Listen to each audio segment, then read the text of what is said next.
there, and welcome to episode 4 of the JamieCloughGaming podcast.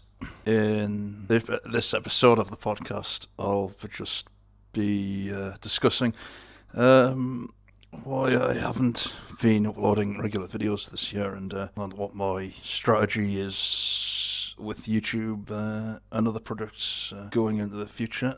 No, the primary reason why I haven't been uploading many videos this year is that my gaming plans kind of went wrong because of the software I was using.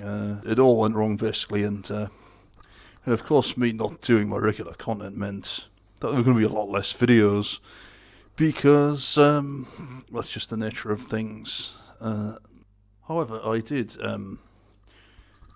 upload one gaming video at the very start of the year. That was I had to re-upload the last part of my Tomb Raider 4 Let's Play because the commentary had went a bit wrong on the original part, and it actually had background noise from another YouTube video in the background, and it just didn't sound very good at all. So yeah, I did do one video this year, but that was kind of last year's video, so it doesn't really count. And so the only videos I've managed to do this year are my music videos, which they're not really videos really because I don't really have any videos for the music itself. So 2021 hasn't really been the productive year on YouTube for those reasons, and I don't know if 2022 will be any better. It might be, because there are a few games I'd like to Let's Play. Indeed, I'd like to Let's Play Crash Team Racing. I'm playing it for the first time, but in order to successfully do a Let's Play of it, I'll have to complete the game first and then familiarise myself. And it's quite a challenging game, actually. It's more challenging than I thought it would be.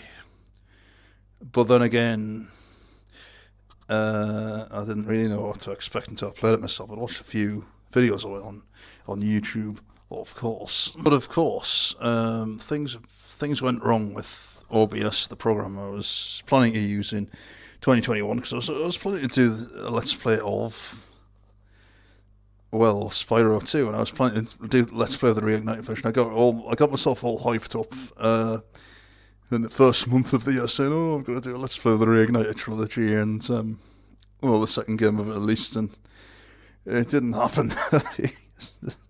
There's a charger thing that you need, and for the life of me, I don't know where it's gone. And as for OBS itself, it's very hard to get working on my computer, even when you do have the things. I've got to change the televisions around, and in order to do Let's Plays of the older games, like Crash Team Racing, I really have to reinstall the smaller television, get my old capture card working, and I've run into a problem because I've lost the installation disc, so do I buy another installation disc just to do the older games? When the old installation disc, I haven't necessarily discovered that where it is. So yeah, there's been a bit of disorganisation, and I suppose if you got disorganisation, things may go wrong. But yeah, it's just the one the things that happened. It just didn't happen on YouTube this year. I've been active on other websites such as DeviantArt, and if you know my comic strip stuff, I've been quite active there as posting pages from that. It requires effort to do, but once it's done, you can get it scanned, and in general, it's not as hard to make as a YouTube video, for instance. Like, Let's Plays are actually quite hard to make because you have to have the right recording software, and you have to record, edit and stuff, and either you're commentating live as you're recording, or you'll put the commentary on after. I put the commentary on after nowadays, because of the limitations of my setup. When I used to commentate live, for me, it doesn't make a difference whether I commentate live or not. I think my commentary is just as good or bad, whether it's live or post, and I don't think there's a big difference, and I don't think you can actually really tell. Because for the last few Let's Plays I've done in 2020, I was doing post commentary, and in all honesty, there's no real difference as long as you have it synced up with the video. But the problem is when you do post commentary, you already know what you've already done in the video, so you might actually spoil it for your audience. But to contain that, I would just watch the video itself when I was doing the post commentary.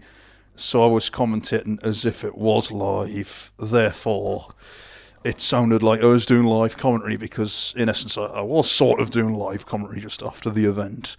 And I find I can't do post commentary on a video game video without actually watching the footage as I'm doing it. So it sort of is live commentary just after the video was made, if you get me drifting. I think I'm going to continue in that vein if I do more Let's Plays in 2022, but what I wanted to talk about is me getting into music. I've got into music.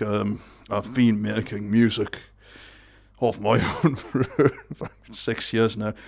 It'll be 7 years next year, but I haven't previously been doing any singing or anything. It was just messing around with the music, and now I'm doing my own covers of various songs, my own songs, and to be honest, some of it sounds a bit rough because I'm new in the game. I'm new doing these things and stuff, and it's quite exciting. But it might be contrary to put music stuff on a gaming channel.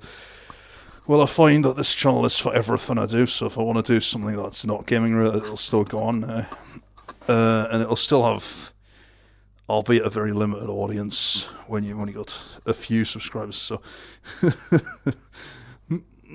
However, in general, I find the music stuff has done surprisingly well, given that this isn't necessarily a music-focused channel. Well, some of it has got actually more views than the gaming videos, and it just goes to show that when you're at a certain level on YouTube, it doesn't matter what your focus is, you're not necessarily going to get dramatically better views for one content over the other. If you're a bigger channel, you'd have to focus on one subject, because that would be obviously the subject that would make you, well, I'm not so sure actually about that. Yeah, it's like how my channel is a gaming channel, but if I do racing games as Let's Plays and stuff, they're more likely to get the views. Unfortunately, it's been kind of typecast as a racing game channel rather than just a gaming channel. Which, of course, I would have preferred it if all my gaming content was equally as popular as the most popular, but it isn't, and surprisingly, I do Tomb Raider games and that, they're not that popular on my channel, and I can do an obscure racing game that no one's ever heard of, and it will get more views than any of the Tomb Raider stuff, so it just goes to show that doing a popular gaming series doesn't necessarily get you any better than doing an obscure gaming series. In fact, if you're doing an obscure gaming series that no one's heard of, the likelihood is that not many people have done it, and perversely that actually increases your chances of getting views, I found, which it doesn't make a lot of sense, but then again, YouTube doesn't make a lot of sense anyway, I find. So also the thing I find with my YouTube is that if I have a year where I'm not uploading a lot of content, it doesn't really make a lot of difference, because I don't really have the amount of subscribers where my content is in demand. So I kind of do treat it like a hobby rather than a full-time thing. Although there's no doubting I've dedicated a lot of hours into the videos I've created, and I still put my best into the podcasts, even I put my best into the music. And I definitely do put the best into the Let's Plays, even if that, a lot of the time, the commentary isn't always the best, as good as it could be. But that's going to happen when I've got limited lung capacity like me, and I've got asthma and stuff, and my voice is kind of all over the place half the time. Anyway, that's just how it is, really. Which is kind of annoying if you're recording over a microphone or stuff. I find that my voice is all over the place, so the level of volume I get using my voice will go up and down and up and down, and often it'll be either too loud or too quiet, and I can't seem to get the balance right. Of course, I can edit it digitally to some degree, but with a podcast, is that really worth doing? No. But for the music it is, definitely, and you need to get a balance between the track you use in the background and you're singing, right, and oh yes, my music is had airplay, one of the tunes is had airplay, but I can probably admit it wasn't my best song, and it wasn't my most original, since I didn't create the beats that I was using. I was just using like an older beat from an older song, and yeah, I got concerned that might get me into copyright trouble if it gets popular.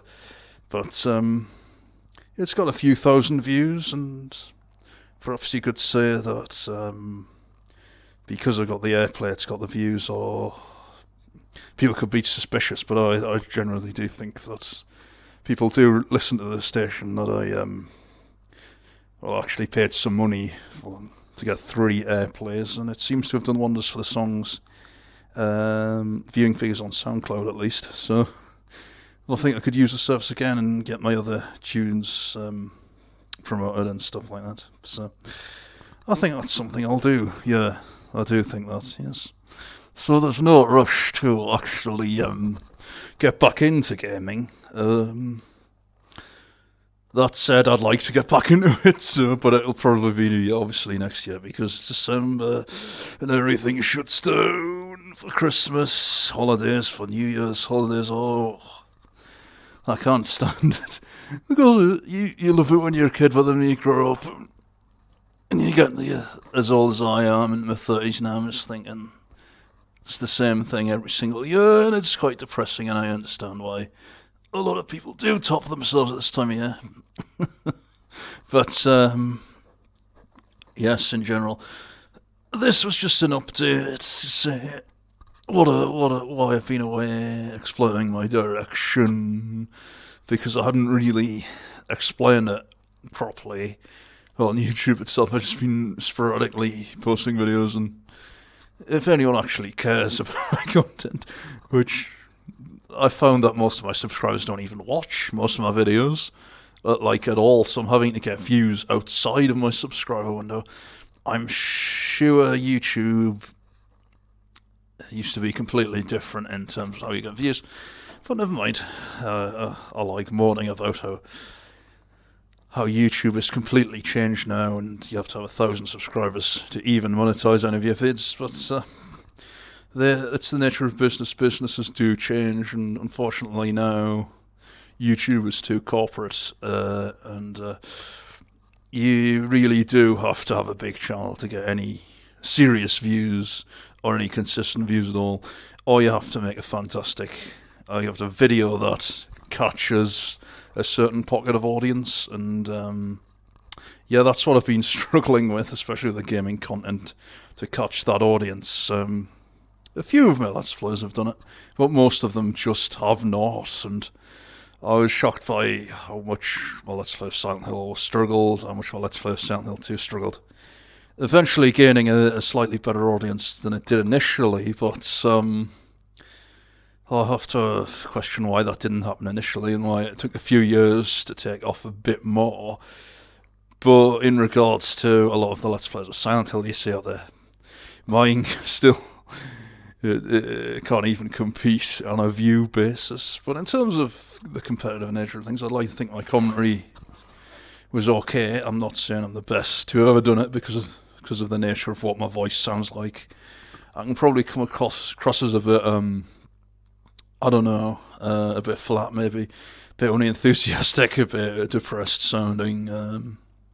And I'm not denying that a lot of the time I am depressed, but that's another story for the day, quite frankly. But I do generally have enthusiasm for these games, like Tomb Raider, like Silent Hill, like the Spyro games, and a few of the Gran Turismo games and stuff like that, and other game series. But I perhaps haven't got into as many game series as I perhaps should have done. Like, I haven't even played any of the Resident Evil games, for instance, and the thing that puts me off about those is your limited inventory, whereas in Silent Hill you can carry as much as you want, in Tomb Raider you can carry as much as you want. So yeah, of course in Tomb Raider Legend you couldn't carry that much, but it was done in a way that doesn't make it as difficult as Resident Evil, but I do have an interest in maybe playing some of the classic Resident Evil games at some point, and maybe even do a blind Let's Play of them. I don't know. Oh, yes. But anyway, that's in the future. And I think this will do, yes. So this is probably going to be one of my last videos of 2021 since it's December. It was just to state what I've been up to, why content hasn't been there, why other content has been there, and yeah, I hope to see you all again very soon for whatever I'm doing next. But for now, for episode 4 of the JamieCloughGaming podcast, that's it.